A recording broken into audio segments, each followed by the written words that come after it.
In 2008, Marvel Studios released two movies. One launched a single cinematic empire. The other was quite really pushed onto the side. Same year, the same shared universe, completely different legacy. This is the story of 2008's The Incredible Hulk, the MCU's most overlooked film, and a complicated chapter that was a short-lived career for Edward Norton as Bruce Banner, aka the Hulk.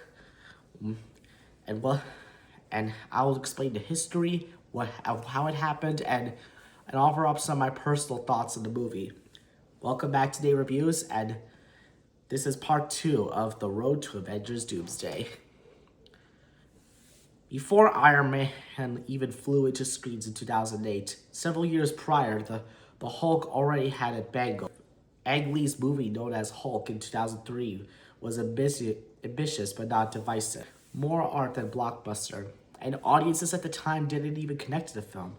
So when Marvel Studios regained the partial control of that character, they knew one thing: more action, more rage. Thus, the development for the Incredible Hulk was born. So Marvel was at its all-time working really hard for this new Hulk movie, and they wanted good credibility, and that's when they turned to the one actor, Edward Norton. Not only is he's an Oscar-nominated actor, and he's known for his intensity and intelligence, and he already had a great films up his sleeve back then before The Incredible Hulk came out. Films like Fight Club, American History X, and Primal Fear made him pretty good famous for his roles. So Marvel brought Norton in, and Edward Norton himself was like, could be like, this, I can do good with this role. So to Edward Norton himself, Hulk was a central character with depth, a man of war himself. But this is when tension really started between him and Marvel. So Marvel Studios was still figuring itself out at this time. Iron Man embraced humor and improvisation, while The Incredible Hulk, it was darker, more grounded, more tragic. Edward Norton himself didn't just want to star in this movie. He wanted to shape it. And according to some articles I found for when I was doing research in this movie, Norton wrote large portions of the script. He wanted to push the movie for more character exploration, more emotional weight, more serious tone. On the other hand, Marvel wanted a fast-paced blockbuster, a clear, controlled narrative, and a film that fit their long-term plans.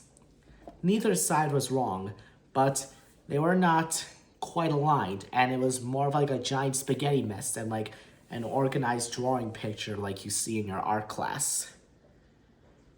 The final cut of The Incredible Hulk feels a bit complicated, because it is. You can see the two movies fighting each other, a character-driven tragedy and a studio-mandated action film.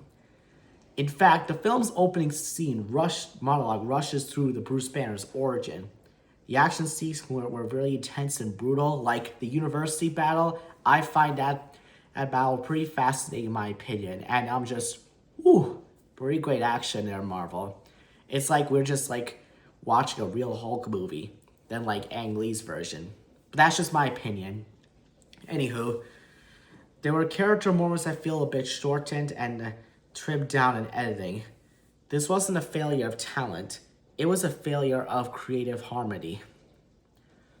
So, when The Incredible Hulk was released in June of 2008, it didn't flop, but it also didn't soar either. Compared to Iron Man's massive success, Hulk felt underwhelming. Audiences really liked it. Critics were mixed. Some people liked it, others didn't.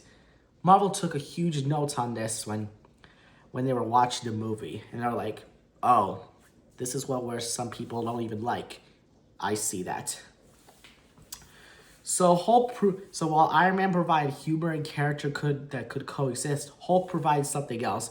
Creative friction could be pretty dangerous. And Marvel saw the writings on the wall that was like pretty much a bad idea. So behind the scenes of this movie, I actually found a bunch of articles. Marvel Studios was like pretty much under tight leadership. They wanted consistency. Edward Norton wanted creative freedom. And since then, there have been reports of disagreements over final edits, conflicts about future films, and frustration of both sides. And this was during at the time that the Avengers was in development. So Marvel just made a decision. Bruce Banner, also as Hulk, will return for this movie, but Edward Norton would not. He would be recasted.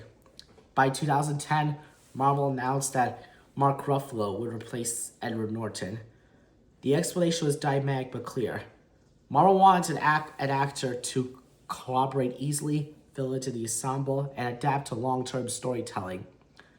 Ruffalo's Banner was softer, more awkward, and more quietly tortured, even if involving the MCU tone.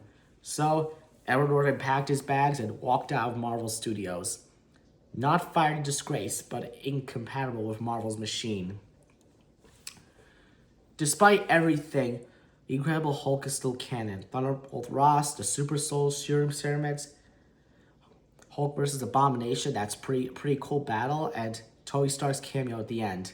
This film made crucial groundwork when it came out back then. Even if Marvel really references, its DNA still runs in the MCU, and elements of Norton's Banner darker still echo, especially in later stories. Edward Norton's time in the MCU was brief. One film, one performance, but it mattered. He showed that Bruce Banner could be tragic, that Hulk wasn't just a monster, but a man trapped inside one. His departure marked a turning point. Marvel Studios was no longer experimenting. They were building a system. And in conclusion to this video, The Incredible Hulk represents the MCU's first real struggle. Not just audience, but with itself. It's a story of a studio learning control and an actor who valued expression. Without Hulk, the MCU would not be complete. And without this conflict, Marvel will never have tightly run this universe that we know today. Next time on the road to Doomsday, we continue forward to the next movie, Iron Man 2, as Marvel finds rhythm and pairs to assemble something pretty unpredicted. And that's what I'm really excited for. If you enjoyed this breakdown, make sure you like, subscribe, and comment below my video. Do you prefer Edward Norton or Mark Ruffalo as the Hulk? This is Nate Reviews, and you don't want me to be angry. I don't want to turn into the Hulk. But anyways, ciao.